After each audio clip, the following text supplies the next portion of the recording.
제주의 역사를 꼬닥꼬닥 알아보는 꼬닥꼬닥 걸어서 제주. 오늘도 흥미로운 주제로 한번 시작해 볼까 합니다. 진실 씨는 UFO라는 네. 존재를 믿어요?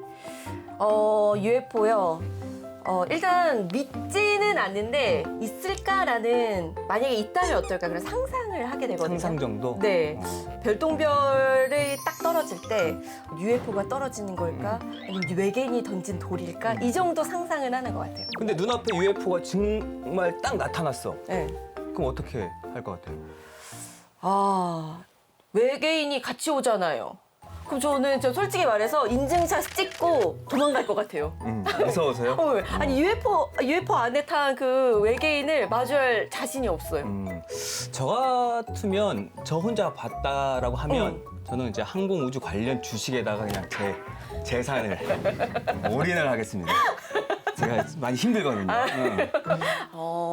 근데 왜 UFO를 이야기하시지 오늘? 어쨌든 우리가 이 UFO에 대해서 이런 반응을 보이는 건 네. 아직은 우리 UFO가 우리한테는 좀 낯선 존재이기 때문이 아닐까 싶거든요. 그죠. 근데 조선시대 제주 사람들에게는 아마 이게 그런 존재가 아니었을까 싶어요. 뭘까요? 궁금하죠? 네. 오늘의 주제는 제주에 나타난 낯선 외국 선박, 바로 이양선입니다. 자, 그럼 함께 이야기 나눌 두 분 모시겠습니다. 두 분 어서 오십시오. 안녕하세요. 제주기록문화연구소 하관소장 고영자라고 합니다. 반갑습니다. 네, 반갑습니다. 네, 안녕하세요. 국립제주박물관 관장 김동우라고 합니다. 반갑습니다. 네, 반갑습니다. 안녕하세요. 이름도 독특하잖아요. 이양선. 그러니까. 이게 무슨 뜻이에요? 이양선의 이자는 달을 이자고요. 양자는 모양 양자, 선자는 배선자입니다. 그래서 모양이 이상한 배, 모양이 다른 배, 뭐 이런 뜻입니다. 이양선에 비슷한 말로 사전에 보면 황당선이라고 있습니다. 똑같은 말이에요? 예. 이양선과 그 황당선이 황당선은 어떤 배일까요? 황당하다 할 때 그 황당이에요? 예, 그렇습니다. 맞아요? 그러면 뭐 정말 황당하게 이렇게 튀어나왔네? 뭐 이런 예. 뜻인가? 뭐 사전적인 의미로는 눈에 설어서 네. 굉장히 당황스러운 배, 뭐 이런 배겠죠. 근데 조선 중기 후에 이제 황당선이 나타났다고 조선 왕조실록이나 그런 연대기 자료에 이제 나타납니다. 중국의 배인데 어채선이다, 그러니까 어선이다라고 되어 있습니다. 그래서 그게 갑자기 나타났다가 갑자기 사라지니까 황당했겠죠. 그래서 황당선이라고 한 건데 일반적인 이양선의 뜻하고는 조금 다르게 생각하셨으면 좋겠습니다. 뭐 꽃게가 잡힌다, 뭐 조기가 잡힌다 그러면 중국 어선들이 우리 어장에 들어와서 불법 조업을 하잖아요. 예, 네. 뭐 그렇게 생각하시면 됩니다. 그 황당선은. 저는 이양선의 양이 그 서양 할 때 양인 줄 알았는데 모양이 양자였네요. 예. 저도 그렇게 생각했어요. 예, 도대체 어떻게 생겼길래 이양선이라고 했을까요? 고려 조선 시대 전통적인 우리나라 배하고는 모양이 달랐습니다. 이 사진을 한번 보시죠. 1866년에 프랑스 함대가 강화도를 침략한 사건이 있었습니다. 병인양요라고 하는데 그 병인양요를 소개한 프랑스 신문의 사파입니다. 그래서 지금 강화도를 포격하는 장면이 있는데요. 왼쪽에 있는 배를 한번 보시면 돛대가 2개가 있습니다. 그렇죠? 네. 그리고 가운데에 굴뚝이 있네요. 있어요. 그래요? 연기가 나오고 있어요. 네. 그럼 뭘까요? 증기선. 예. 그 산업혁명 이후에 철도, 배에 이제 증기기관이 이제 들어오기 시작했죠. 그럼 가운데 있는 배를 한번 보면 왼쪽에 있는 배하고 좀 다른 게 배 중간 부분에 둥그런 그래요? 바퀴 같은 모양이 있습니다. 그게 이제 외륜선이라고 해서 우리나라 그 수차 같은 거를 증기기관으로 돌려가지고 배가 이제 앞으로 나가고 뒤로 나가고 하는 수력 발전처럼. 예, 그렇습니다. 네. 같은 증기선인데 왼쪽에 있는 것은 그 바퀴 모양이 안 보이지 않습니까? 네.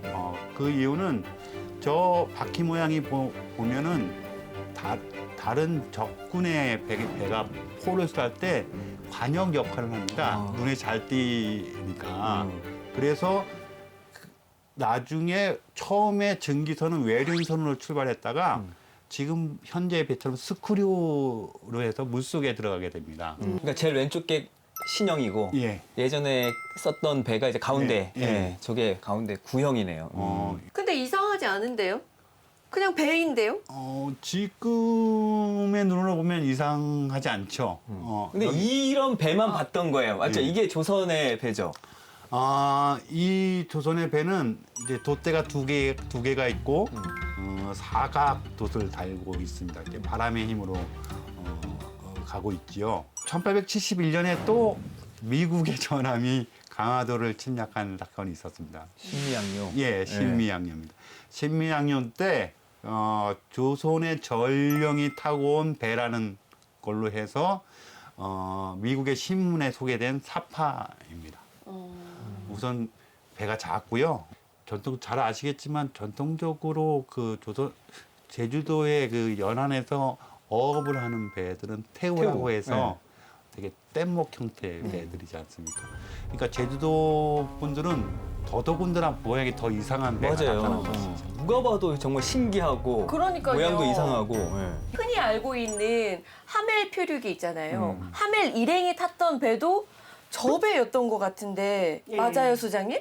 하늘 표류기라는 게 그 제주 그 해역 그 서쪽에 그러니까 그 서쪽 바다에 난파를 한 게 1653년인데 배 이름이 스페르웨로호라고 좀 알려져 있잖아요. 이름이 용도나 목적으로 보면 다양한 게 있을 수 있잖아요.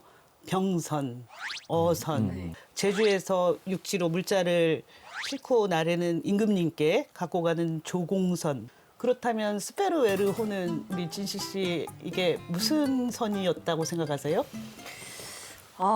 글쎄요. 유람선. 그러니까 유람선도 있고 네. 1번 병선, 2번은 커머셜 베슬이라든가 상선. 상선, 어선. 이 중에 뭘까요? 아까 영어 커머셜 2번 베스트. 아닌가요? 네? 상선. 상선. 예, 상선이죠. 하멜 일행이 당시는 네덜란드가 1500년 경에는 네덜란드나 스페인이 굉장히 뭐 바다의 제왕이라고 할 정도로 그 당시는 네덜란드가 어떤 패권을 쥐고 있었잖아요. 바다와 인접해 있는 나라니까. 예, 그렇죠. 예, 예. 1653년이면 쇠국이라고 들어보셨죠? 그러니까 한국도 어떤 배도 들어올 수 없고 일본도 마찬가지였어요. 일본도 쇠국의 그 정책을 펼치고 있었는데 유일하게 나가사키 하는 개방해서 다양한 외국선들이 들어와서 이렇게 교류를 할 수 있도록 했었던 거죠. 그래서 하멜 같은 경우는 그 하멜 표류기 책에도 나오겠지만 다양한 서양의 물품들 싣고 가서 한몫하려고 타고 가다가 불행하게도 그 제주 해역의 암초에 걸려서 이제 난파가 됐다고 전해지죠. 지금 하멜이 어디에 난파를 했는지 하는 어느 지역인가 하는 거에 대해서도 제주 지역 연구자들 사이에서 많은 설들이 있어요. 네덜란드 교류 기념비가 세워진 용머리 해안 화순에서부터 저쪽 대정현의 일과리라고 들어보셨나요? 네. 그 다음에 옆에 신도리 바다, 그 다음에 그 옆에 고산의 한장 바다, 이 어근일 것이다. 이러면서 지금 다양한 그 하멜이 쓴 묘사한 그걸 갖고 우리 바다다, 저기 바다다 하면서 할 정도로 지금은 역사 연구에 네. 굉장히 그 대중들도 흥미롭게 지금 보고 있는 거죠. 네. 그럼 이양선이 가장 많이 출몰했던 시기는 언제였을까요? 조선왕조실록에서 이양선 해가지고 검색을 해보면 148건 정도가 나옵니다. 제가 어제 해봤거든요. 148. 근데 이양선이 가장 많이 출몰했을 때는 1848년이라고 헌종 때인데요. 그 실록에 헌정실록에 보면 1848년 여름하고 가을에 이양선이 강원도, 황해도, 전라도, 함경도 등 5개 도의 바다에서 막 나타나는데 널리 퍼져서 추적할 수가 없고 또 그 배들이 간혹 육지로 올라서 물을 깃기도 하고 고래를 잡아서 양식으로 먹기도 하고 하는데 그 수를 셀 수가 없었다고 기록이 나와 있습니다. 그래서 실록 기록으로 보면 1840년대 가장 이양선이 출몰을 많이 네. 했지 않았나 그렇게 짐작하고 있습니다. 헌종 때요. 네. 자, 제주 바다에 출몰했던 이양선 가운데 그렇다면 오늘 우리가 만나볼 이야기는 어떤 내용일까요? 화면으로 만나보겠습니다. 1840년 대정현 앞바다에 있는 가파도에 이양선이 나타났습니다. 이양선은 총 2척, 이 배에 탔던 40명의 선원들은 가파도에 정박하고 포를 쏜 후 방목돼 있던 흑우를 약탈해 갔습니다. 당시에 가파도는 진상할 흑우 52를 방목해 키우던 흑우 목장이었는데요. 이때 나타난 이양선 역시 영국 배인 것으로 기록돼 있습니다.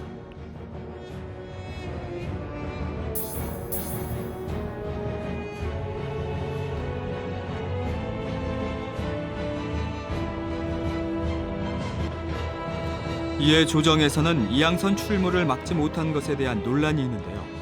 전하, 오랑캐의 배가 바다에 출몰하는 것은 본디 저들의 교활한 버릇에서 오는 것이옵니다. 이를 막아야 할 병사들이 훈련을 게을리했다고 책망하기 어렵다 하더라도 온 섬의 포구와 항구가 모두 사변에 대비하는 매우 중요한 땅이므로 경비하는 방도를 본디 충분히 규찰해야 할 것이옵니다. 또한 이양산에 탄 이들은 40인에 지나지 않는데 어찌하여 먼저 스스로 두려워하여 달아난단 말입니까? 이는 국경의 주변과 형편의 사정에 관계된 일이므로 그대로 둘 수 없으니 해당 목사 구재룡을 파직하소서. 결국 이 일로 섬을 방비하지 못했다는 죄명과 함께 당시 제주 목사였던 구재룡은 파직됐고 이후 의금부로 끌려가 처벌을 당합니다. 이 드라마 속에 나오는 이양선은 그럼 약탈이 목적이었던 거죠? 우리가 얘기하면 약탈이고 걔네들은 그 물자 획득이죠. 그게 영국의 링로드호하고 홀리라고 하는 수송선 두 척이 온 곳입니다. 영국이 청하고 결전을 하기 위해서 의회에서 이제 파병을 그 전쟁을 하기로 결정합니다. 총 44척, 그다음에 병력은 한 4,000명 정도를 보냅니다. 그러면 사택기로 오다 보면 석탄도 다시 실어야죠. 물도 먹을 실어야 것도 있어야 되죠. 되고. 먹는 것도 필요하죠. 양쯔강하고 그 저우산 군도의 딩하이성이라고 있는데 거기를 점령을 해서 거기서 이제 그 필요한 물자들을 획득하려고 했습니다. 당연히 청나라 측은 대항을 하겠죠. 그러면 계획한 대로 그 물자를 획득하지 못하니까 9월 달쯤에 이제 다른 데를 탐색을 하는데 제주도가 걸린 겁니다. 근데 제주도에 가보니까 소를 기르고 있네. 그해 10월 달에 이 배들을 보내서 가파도에 있는 소를 앗아간 겁니다. 전쟁에 참여했던 사람들이 단백질도 보충해야 되고 그때 그 소는 흑우라 그러거든요. 그래서 그 흑우 약탈하니까 얼마나 보충이 되겠습니까? 그러니까요. 한우보다 후구가 훨씬 더 비싸잖아요. 부담돼 끼고. 그러니까. 듣고 보니까 이게 제주에 오는 게 일단 목적이 아니고 가는 길에 네. 얻어 걸려서 제주는 피해를 봤던 것 같아요. 그럴 수밖에 없는 게 제주는 중국하고 일본으로 가는 백길의 중간 신지. 기착지입니다. 떼내고 싶다. 이 순간만큼 그 가운데. 그리고 또 우리 1950m 높이의 한라산이 있습니다. 남해안에 표지가 되게 등대 역할을 하는 한라산이 있으니까 제주가 눈에 잘 띕니다. 그래서 폭풍을 만나서 표를 하거나 그러면 눈에 잘 띄는 제주도를 향해서 가고 그렇습니다. 그래서 그 아편전쟁으로 왔던 영국의 배도 쉽게 제주도가 눈에 띄고 가파도에 소가 있구나, 먹을 만한 소가 있구나 이렇게 된 겁니다. 예. 아니 뭐 어쨌든 뭐 우연히 표류하기도 하고 뭐 식량을 가지러 오기도 하면서 제주는 조금씩 세상 사람들한테 알려졌을 것 같은데 어때요, 소장님? 맞아요? 제주 사회에서도 그렇지만 서양 사회에서도 엄청난 충격적인 하나의 발견 같은 어떤 희망이자 또 어떤 목적이 따로 생긴 그런 건데요. 자, 여기서 퀴즈 하나 내볼까요, 제가? 서양 사회에서 제주도를 무엇이라고 불렀을까요? 제주. 제주라고 하지 않았을까요? 외국 사람이니까. 아니면 글쎄요. 뭐 천년의 이름을 가진 예? 탐나. 뭐 그런 공부할 겨를이 있었을까요? 그렇죠? 아니면 딱 바닷가에 도착하면 우리가 파티에 가면 웰컴 드링크처럼 우리는 웰컴 현무암들이 기다리고 있잖아요. 네. 블랙스톤 아일랜드. 오, 너무 길어요? 괜찮은데요? 아니면 괜찮아요. 바람 많으니까 윈디. 아, 윈드 아일랜드? 그래도 좋고. 그러니까 그런 의미를 딸 수도 있고 그랬었는데 이거는 뭐 보통은 좀 우리가 상상하기는 좀 힘든 네. 그 이름을 딴 것 같아요. 뭐라고 그래서 했어요? 제주도를 켈파트 아일랜드, 켈파트? 예, 켈파트? 켈파트 또는 켈파트. 그러니까 하멜 표류기에서 그것을 기록상으로 남기게 됨으로써 서양 사회에서는 제주도 자체를 켈파트 아일랜드라고 부른 거죠. 왜 그렇게 불렀을까? 하멜은 어디에서 이것을 힌트를 땄을까 하는 의문이 생기잖아요. 처음에는 그런 얘기도 했었어요. 남판 그 바다가 가파도와 가까워요. 그렇죠? 그러니까 가파도가 켈파트가 되지 않았나? 켈파트. 그러면 하멜은 가파도를 어떻게 알았을까가 되잖아요. 소양인인데. 해서 지금까지 중에 가장 그 유력하고 설득력 있는 그 해설 같은 경우는 그 아까 하멜 상선에도 큰 상선이니까 상선 중에서 그 속에 또 보조선이라고 종선이라고 해서 많이 배들을 태우고 다녀요. 그러니까 좁은 해협을 지날 때는 배 내려서 갔다 오고 하는 그 길게 생긴 이런 그 네덜란드 같은 거. 보조배 걔 이름이 켈파트였다는 거예요. 그러니까 하멜에게 있어서는 그 난파당할 때 이 켈파트의 이 활약이 켈파트호라는 그 배 활약이 엄청난 것이었었기 때문에 그래서 그 배 이름을 이 섬에다가 붙였다. 그렇게 해서 그 네덜란드 연구자 그 1940년대 그런 논문을 제가 나중에 좀 알고 나서 가장 제가 이게 좀 유력하다라고 생각하는 입장이에요. 그러니까 하멜 표류기에 의해서 예. 그때부터는 제주를 켈파트라고 예. 부르게 됐잖아요. 근데 그 켈파트를 찾았던 또 다른 이양선 스토리가 있습니다. 뭘까요? 사마랑호가 제주에 나타난 건 헌종 11년인 1845년. 낯선 이양선의 등장은 제주 사람들에게 두려움을 안겨주는데 이때도 헌종되네요. 우리 한라산만큼 먼 게 저디 보면 팡팡 쏘는 포도씨 떼는 게 이 소식은 제주 목사에게까지 전해집니다. 큰일 났습니다요, 큰일! 어허! 아니, 웬 호들갑이냐? 그게 말입니다요. 정의연에 있는 소선 부근에 이상한 모양의 배가 떴다고 하옵니다. 덩치가 이따만큼이나 큰. 아니, 저 건직이라는 목사도 참 당황스러웠을 겁니다. 맞아요. 배가 떴다고 하옵니다. 아니 이 양선이 도대체 거기서 뭘 한단 말이더냐? 저야 모르죠. 그런데 그들의 행태가 심상치 않은 건 분명하옵니다. 그게 대영국선이라고 하던데. 대영국선이라. 하하, 이를 어쩐다, 어? 제주에 나타난 이양선에 대해서는 조정에도 보고가 됐는데 당시 상황을 실록에는 이렇게 기록하고 있습니다.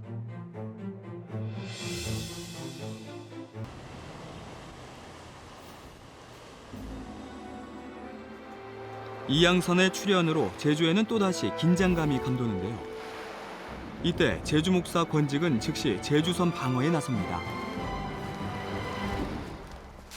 제주섬 방어에 있어서 한시라도 눈을 돌려서는 안 될 것이야.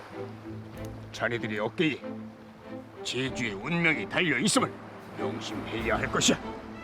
네, 알겠사옵니다. 그리고 이 방은 듣거라.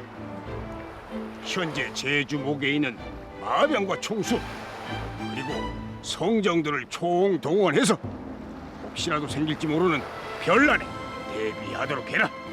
예, 알겠사옵니다.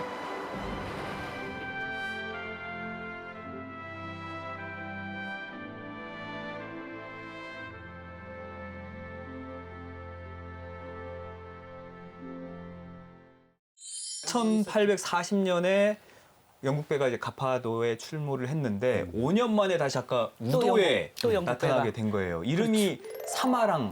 예, 사마랑호입니다. 이건 어떤 배예요? 사마랑호는 1845년도에 그 5월달에 홍콩을 출발을 해가지고 유구섬 지금은 오키나와를 네. 거쳐서 6월달쯤 제주도에 와서 우도에 정박을 했습니다. 거기 선장 이름은 에드워드 벌처라고 하는데 그 사람이 끌고 온 그 사마랑호는 영국 동인도 회사가 건조한 500톤급의 범선입니다. 45년이니까 1차 아편 전쟁을 끝내고 이제 중국을 개항시켜서 중국의 통상을 계속적으로 이제 확대시켜 나간 영국이었습니다. 그런데 그 당시에 러시아가 계속 남쪽으로 오고 그러니까 영국으로서는 아직까지 자기네들이 탐사하지 못한 지역, 즉 조선의 해역을 탐사하려고 했던 겁니다. 그 당시에 승선했던 그 프랭크 메리엇이라는 그 사람이 그 기록을 남겼는데요. 제주도에는 해안을 따라 무수한 요새와 포대가 설치되어 있었고 또 화성총, 창, 화살로 무장한 보초병이 있었다고 합니다. 그리고 밤에는 봉수 사이에 불빛 신호를 신속하게 서로 주고받았다고 합니다. 그러니까 그 사마랑호가 우도에 정박하면서 제주 해안을 한 바퀴 이렇게 돌거든요. 그 속도에 맞춰서 봉수가 왔다 갔다 한 겁니다. 그러니까 별난에 대비한 거잖아요. 그만큼 방어에 힘을 썼다는 겁니다. 여기서 퀴즈를 낼게요. 네. 예.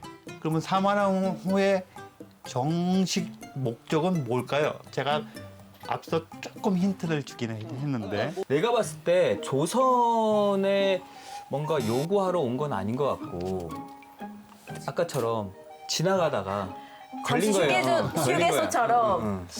근데 너무 우도잖아요, 우도 이번에는. 저번엔 가파도였고 이번엔 우도.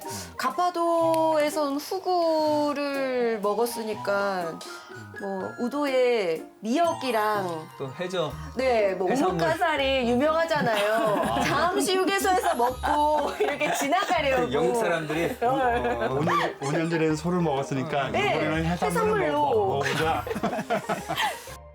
물론 그 피시앤칩스처럼 그 제주의 생선을 잡아서 피시앤칩스를 먹기도 했겠지만 네. 그건 저의 상상이고요. 제 정답을 말씀드릴게요. 사마랑호는 동아시아 일대에 탐사를 해서 조선의 해안 정보 및 해로를 조사하는 데 목적을 두고 개인적으로 홍콩에서 출발한 배입니다.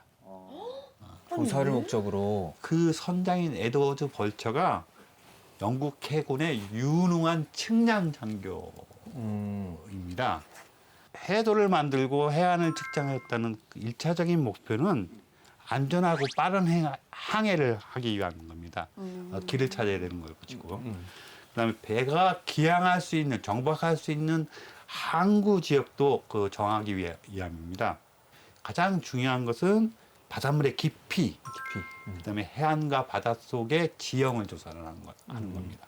대양 항해를 하는 그 외국의 상선 전함들은 바닥이 뾰족한 첨저선입니다. 그리고 아주 500톤 이상의 큰 배 있지 않습니까? 그거를 받쳐주려면 그 수심이 깊어야겠죠. 암초에 걸리면 안 되고. 그다음에 갯벌이나 얕은 모래톱에 배가 걸리게 되면 배 바닥이 뾰족하기 때문에 이게 쓰러지게 돼요. 맞아. 기울어지게 되고 쓰러지게 됩니다. 이건 배가 다닐 수가 없죠. 즉 바다를 탐사하고 지도를 만들고 해로를 하는 것들은 좋게 말하면 장사하고 교육하고 뭐 이런 평화스러운 목적도 있지만 침략의 길도 되는 것입니다. 근데 그럼 그 당시에는 어떤 방법으로 바다를 측량했을까? 이것도 궁금해지거든요. 잠시 화면으로 만나보시죠. 그렇다면 우도에 도착한 사마랑호는 그곳에서 무엇을 했을까요? 사마랑호의 선원들은 작은 배 3척을 띄우고 본격적인 측량에 나섰는데요. 먼저 자신들이 가지고 온 줄자로 수심의 깊이를 잽니다.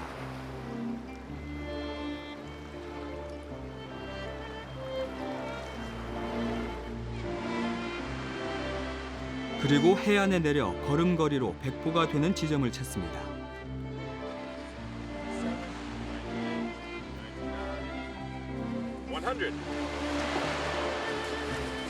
그런 다음 거기에다 방위 표시를 합니다. 그리고 노트에 그림으로 남기기도 하죠.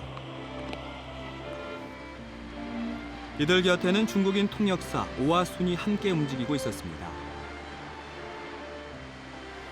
자기네 저거 뭐엠샤? 아니 저거 뛰신 사람은 또 누구라?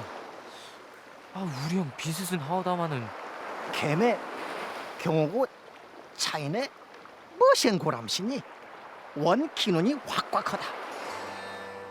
무슨 말이 청홍고? 저건 또 무신거 하는 거라? 상황이 이렇게 되자 한문을 아는 제주인이 오아순에게 글로 문답을 청하는데요. 지금 당신들은 이곳에서 무엇을 하는 것이오? Order some sunshine, please. Why is the weather like this?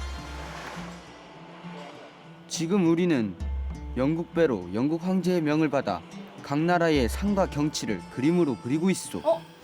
거짓말하네. 응. 거짓말이죠.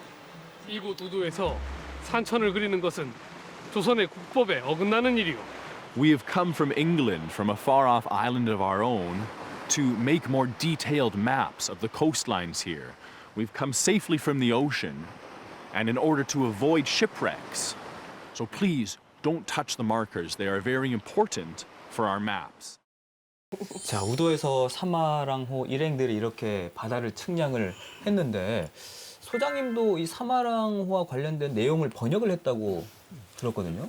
사실 제가 2013년하고 2014년도에 서양인들이 남긴 제주 견문록, 또 하나는 서양인들이 남긴 제주도 항해 탐색이라고 해서 번역을 한 바가 있어요. 네. 어떤 내용들이 좀 들어가 있을까요? 예, 이 에드워드 벨처가 네. 쓴 항해 기록을 제가 여기에 수록돼 있는데요. 그 제목을 켈파트 섬과 조선의 섬들 해가지고 글을 썼어요. 그다음에 영국인 선장 윌리엄 브론턴의 켈파트 섬 탐사. 그다음은 알렉산드 피터즈라 그래서 이 사람은 선교사예요. 켈파트 섬 방문에 대해서 이 사람 같은 경우는 제주 해녀에 대한 선교사니까 마을을 돌면서 굉장히 제주 사람들의 생활상을 이렇게 보고 놀래가지고 또 해녀들도 보고 전복하는 사람들도 보고 해가지고 아마 제주 해녀에 대한 최초의 기록이 아닌가라는 말도 나오고 그 에드워드 벨처랑 같이 동승했던 켈파트 섬 방문학이라고 해서 애덤스라는 사람의 그 견문록이라든가 아까 프랑크 메리어트 얘기하셨잖아요. 그분의 켈파트 섬 견문록. 그러니까 동승했던 사람들도 좀 남겼어요. 그러면 한번 봐볼까요? 네, 여기에서 네, 네. 우리가 보트로 일주를 하며 탐사한 켈파트 섬은 조선 반도 남단에서 가장 남쪽에 위치해 있다. 그 정확한 명칭은 코리아, 즉 자우센. 조선이란 말이겠죠. 코리아, 자우센의 명칭과 동일하다. 켈파트는 타원형을 하며 해안에 바위가 많은 섬이라 말해도 좋을 것이다. 섬은 원추형의 수많은 오름으로 덮여 있고 이들 오름 대부분의 정상엔 화산 활동이 멈춘 분화구들이 있다. 그래서 이분은 오름도 관찰을 했던 것 같아요. 그에 갖가지 어떤 식물들이 나고 이러한 것들을 세세하게 쓴 거에 있어서 저도 번역하면서 굉장히 많은 감명을 받았습니다. 자, 이제 사마랑호를 탔던 사람들이나 제주도민, 그걸 본 제주도민들 서로 막 신기하게 서로를 봤을 것 같은데 우리 관장님께서는 고향이 어디시죠? 저는 제주가 아니고요. 네. 서울입니다. 서울이죠. 서울 사람처럼 생겼습니까? 그렇게 생기셨어요. 네. 아니, 그러면 제주에 오셔서 그러니까 타지에서 오신 건데 제주사에 대해서 많은 전시도 하셨잖아요. 예. 어떤 매력이 있다고 보세요? 우선은 자연이 좋습니다. 한라산도 좋고 바다도 좋고 하늘도 좋습니다.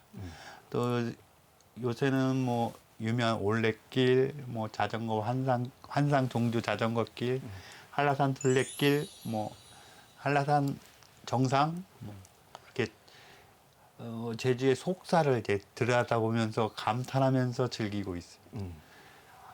물론 이런 자연도 좋지만 그 자연을 감싸주고 그 자연하고 더불어 사는 사람들의 모습도 너무너무 아름답고 좋습니다.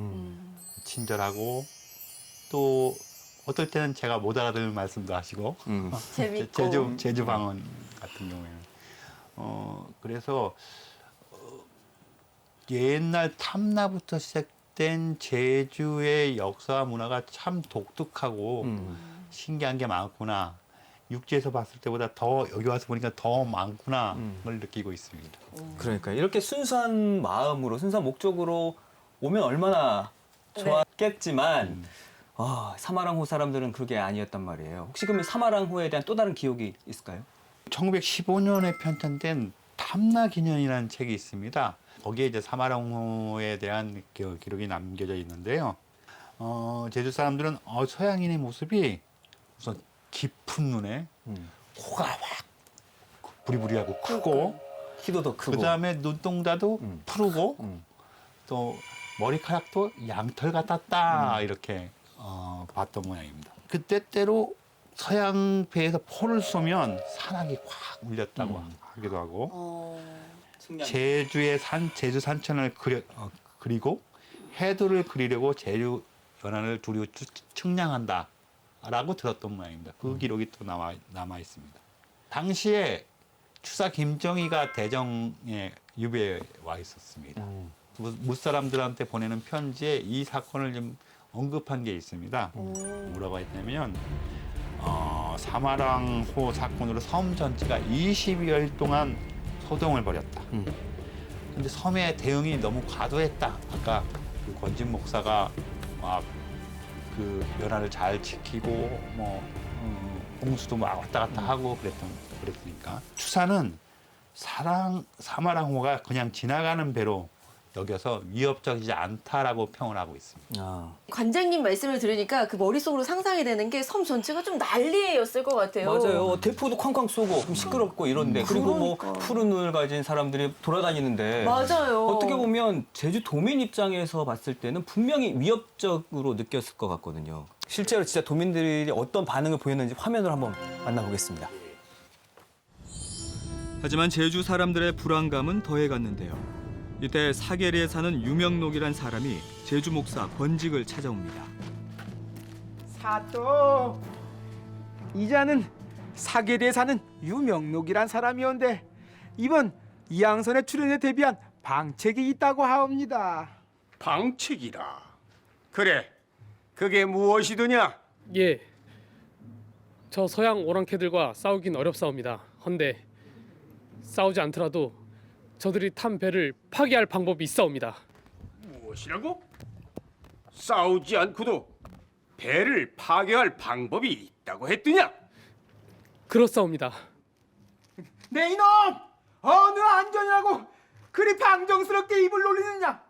싸우지 않고 어찌 배를 부순단 말이더냐?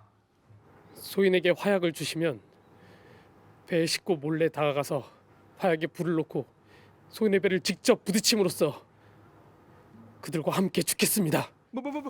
아유, 자폭하겠다는 거예요? 화약에 불을 붙여놓고 부딪혀 저들과 함께 죽이겠다고? 그 말은 자폭하겠다는 의미더냐? 진정 그렇사옵니다. 유명록은 정말 화약을 싣고 적진으로 뛰어들 각오였습니다. 결국 제주 목사 권직은 유명록의 용기와 충의에 감탄하며 화약을 내주고 결전의 날까지 정합니다. 드디어 결전의 날이 다가왔습니다. 유명록은 배를 몰고 조심스레 사마랑호에 접근을 하는데요. 이런 유명록의 육탄 공격을 알아차리지 못한 사마랑호 선원들은 계속해서 측량을 멈추지 않고 있었습니다.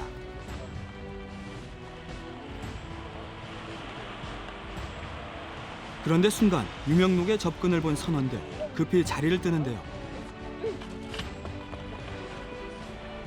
이때 영어로 이름이 적힌 농명록과 지도 그리고 종려나무로 만든 부채 2개를 던져놓고 갑니다.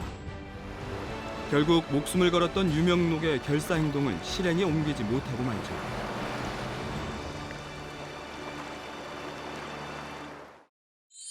아니 저 도대체 유명록이라는 분 어디서 나온 분이세요? 또 저 영상 이야기가 진짜 사실이에요?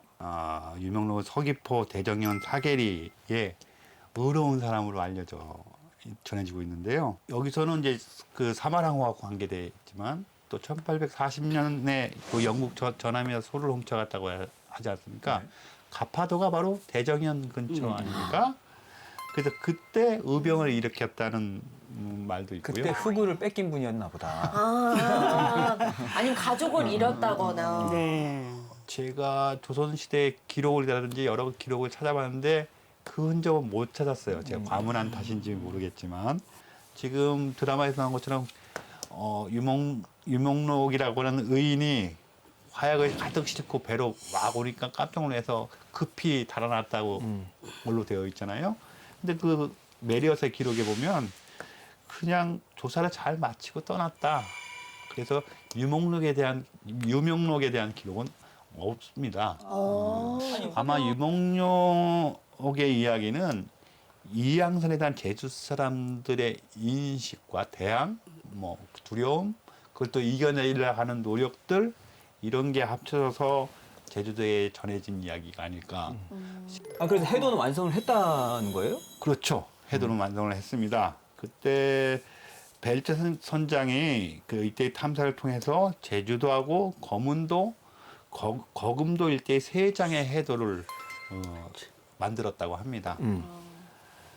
이 중에 국립제주박물관 소장품으로 조선 남해안도라는 것이 있습니다. 전 문화재청장 유홍준 선생이 기증한 것입니다. 전혀 모르겠는데 저렇게 이렇게 그냥 점 같아요, 좀. 제주도 화면을 보면 켈파트라고 되어 있네. 섬 이름이 켈파트라고 되어 있고 또 그 가운데 한라산이 간단하게 그려져 있는데 MT 오클랜드라고 되어 있습니다. 오클랜드 산. 오클랜드? 소장님께서도 말씀하셨지만 켈퍼트하고 오클랜드라고 하는 건데 하멜 표류기에 나와 있는 표기입니다. 네.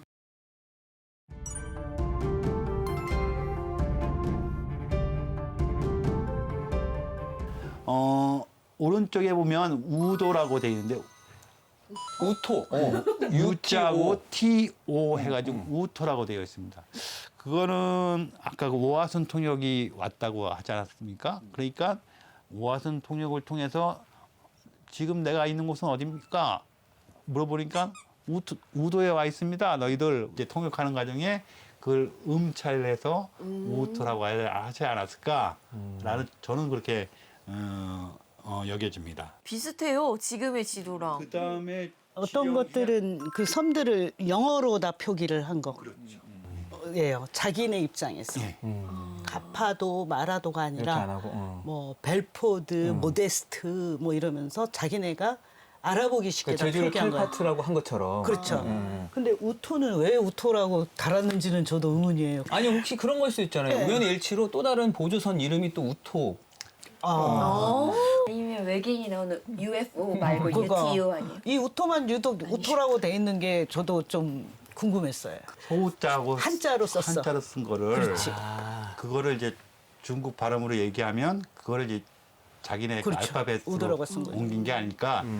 뭐 그럴 가능성이 있지 않을까 추측을 합니다. 해안도의 모습은 거의 우리 지금하고도 거의 뭐 별 차이가 없지 않습니다. 잘 만들었네. 진짜 생각보다. 그 제주를 왔던 이항선들 중에는 또 뭐 지도를 만들었던 또 다른 팀들은 또 없었나요? 1787년으로 좀 한번 넘어가 보면 이번에는 프랑스인 함장 얘기가 되겠어요. 이 지도를 보시면 여기 깰파트라고 자그만 거 보이세요? 네. 이게 그 라페르즈 그 함장 그 일행들이 이 항해를 하면서 항적을 그려가면서 지금 저기에 깰파트라는 섬을 이제 있다는 걸 표시하고 그 옆에 폭마라고 한 섬이 있는데요. 이게 보면은 보통 저 폭마를 일반적으로 제주도로 알고 있는 분들도 계신 것 같은데 이렇게 엄연히 두 개가 병행해서 병기된 걸로 보아 제주도는 아닌 것 같다 하는 말씀을 드리고 싶고요. 라페르즈가 동중국해 그 꼬레라고 해서 한국 해협을 지금 항해한 그 일자가 5월 19일부터 5월 27일까지 돼 있어요. 프랑스 표기로 르 22일. 여기는 19일 날 왔었다 하는 이런 표시들이 날짜들이 가끔 적혀 있으면서 여기 사이사이에 자잘한 것들이 어떤 그 지경의 수심이라는 것을 표기한 굉장히 세밀하게 이렇게 그려졌다는 것을 알 수 있습니다. 이때 제주도 깰파트만 남긴 게 아니라 위로 점점 올라가면서 다즐레라고 또 이렇게 하나 그려놨어요. 어딜까요? 다즐레가? 다즐레. 제주도 위에 있는 다즐레요? 그렇죠, 섬. 아까 검은 동해안에. 아, 동해안? 네, 좀 올라갔죠. 독도? 그 옆에 울릉도. 울릉도예요. 울릉도라고 해가지고 똑같은 지도가 이 확대한 지도가 그때 깰파트하고 다즐레라고 명명한 그 울릉도 지도가 이렇게 남아있다는 것을 우리가 알 수 있는 것이죠. 1787년이라고 하면은 프랑스 사회에서 우리 역사에서 배우는 게 뭡니까? 뭐 대단한 혁명 하나 있었잖아요. 1789년에 프랑스 대혁명이라고 있었어요. 당시 그때 왕이 루이 16세, 사치로 유명했던 그 루이 16세였지만 이제 국가 프로젝트로서 우리가 영국에 질 수 있겠느냐, 라페르주 함장을 불러서 동아시아 쪽이겠죠? 그쪽에 가서 탐사를 하고 와라 하는 국왕의 명령으로 해서 보냈던 것이죠. 근데 안타깝게도 라페르주는 항해 도중에 사망하고 같이 동승했던 사람이 중간치의 것을 그 자료를 갖고 와가지고 이제 남겨줬다는 거예요. 그대로 저기 했었으면 그냥 다 사라질 뻔했던. 그 당시에 그러니까 서로 해도 만드느라 뭐 경쟁을 한다고 쳐도 제주 입장에서는 불안할 수밖에 없을 것 같은데 이런 낯선 이양선 방문에 조정이나 제주 목사와 같은 행정에서는 또 어떻게 대처했을지가 궁금해지거든요. 화면으로 만나보겠습니다.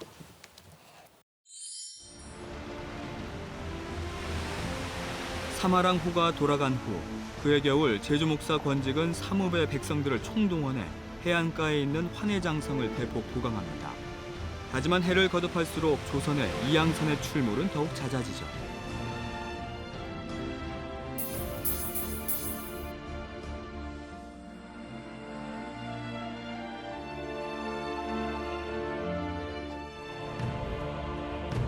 낯선 이양선의 출몰은 제주인을 더욱 결속시키는 요인이 되기도 했습니다.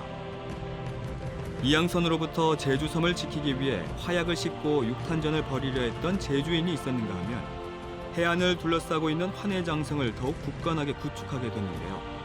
그런 선조들의 정신과 노력은 오늘날까지도 남아 제주섬을 굳건하게 지키고 있습니다.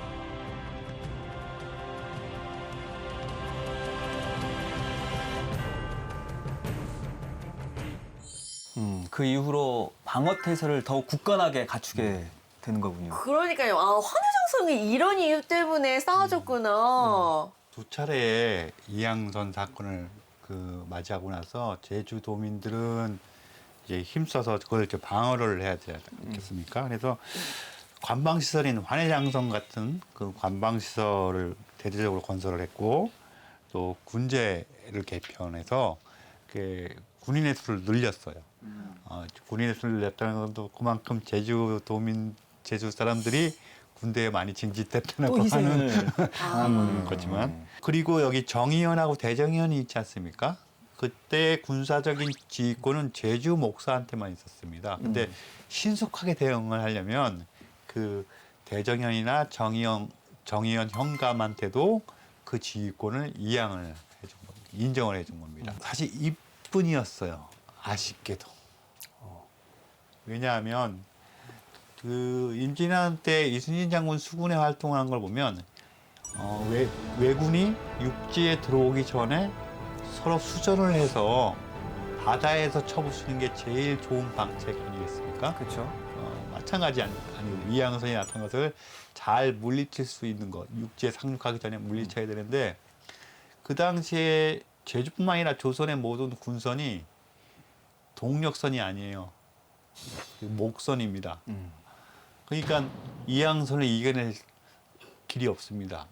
생각해 보면 제주는 바다 위에서는 정말 한 점에 불과한 섬일 뿐인데 이런 역사적인 사건들에 의해서 정말 세계 지도 위에 자리를 찾았다는 게 재밌기도 하면서 굉장히 놀라웠어요. 그러니까요. 저는 또 무슨 생각이 들었냐면 갑자기 불식착된 UFO 스토리 같다라는 생각이 또 들었는데 불시착한 UFO 스토리가 또 제주의 역사를 미래에 어떻게 또 기록해낼지 또 더욱더 기대도 되는 것 같아요. 주식 사요?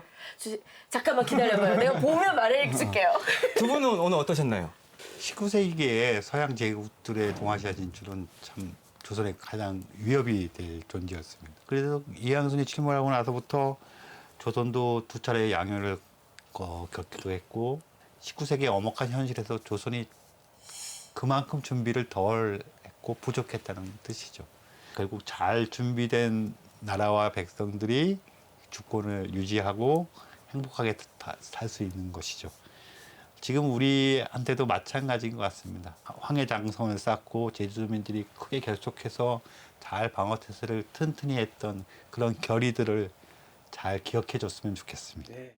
제주 사회가 그만큼 국제사회였다. 고립되면서도 그만큼 또 열려 있었고 굉장히 노출됐던 유명했던 관심을 가졌던 섬이었다는 것을 다시 한번 확인하는 계기가 되었습니다. 네. 아까 우리 관장님 말씀하셨듯이 그 한라산이라는 게 하나의 등대예요. 그래서 어떤 의미에서는 탐나 시대 때부터 뭐 중국서에서부터 지금까지 서양인까지 기록될 수밖에 없는 앞으로도 굉장히 중요한 역할을 차지할 것이다. 라고 저는 항상 생각하고 있습니다. 네, 잊지 말고 우리는 또 이 이야기들을 꼭 기억을 해야 될 것 같습니다. 자, 오늘 풍성한 이야기로 오늘 이 시간 재미있게 이끌어주신 두 분 감사드리겠고요. 저희는 또 다른 제주의 역사 이야기를 가지고 다음 주에 찾아뵙도록 하겠습니다. 꼬닥꼬닥 걸어서 제주 다음 주도 기대해 주시기 바랄게요. 고맙습니다. 고맙습니다. 네.